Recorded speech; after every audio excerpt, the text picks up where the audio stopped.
লখিমপুৰত যিগৰাকী প্ৰাৰ্থী বিজেপিৰ প্ৰদান বৰুৱা তেখেতেও যেটো ভোটাধিকাৰ সাব্যস্ত কৰিব গৈছে পৰিৱেশ আমি আপোনালোকক দেখুৱাইছো ধেমাজি তেখেতে ধেমাজি এটা ভোট কেন্দ্ৰত তেখেতে উপস্থিত হৈছে গৈ আৰু নিজৰ ভোটাধিকাৰ সাব্যস্ত কৰিছে লখিমপুৰত বিজেপিৰ প্ৰাৰ্থী প্ৰদান বৰুৱা আৰু সমান্তৰকৈ কংগ্ৰেছ প্ৰাৰ্থী উদয় শংকৰ হাজৰিকা আছে গতিকে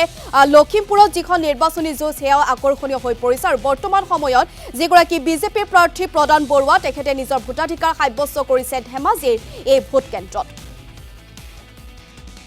আৰু এনেদৰে পাছতাকৈ সমষ্টি যেটো ভোট গ্ৰহণ প্ৰক্ৰিয়া অব্যাহত আছে আমি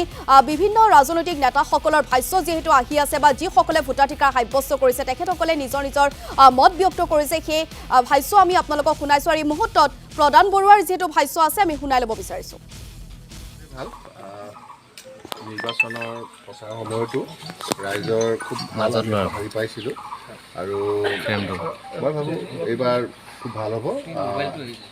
যোৱাবাৰতকৈ এইবাৰ ৰাইজৰ সঁহাৰি বেছি হ'ব মই খালি আজি এই মুহূৰ্তত সকলো ভোটাৰক এটাই অনুৰোধ জনাম যে সকলোৱে ওলাই আহি 100% ভোট দিবলৈ আহক কাৰণ আপোনালোকৰ এটা ভোটেই পৰিৱৰ্তন আনিব পাৰে তো মই এইটো আপিল কৰিছোঁ নিশ্চিতভাৱে এইবাৰ তাতকৈ বেছি সঁহাৰি পাইছোঁ তো সঁহাৰি পালে নিশ্চয় বাঢ়িব যেনে অনুমান হয় তো ডেফিনেটলি বাঢ়িব নাই মই সকলোলৈকে শুভেচ্ছা জনাইছোঁ যাতে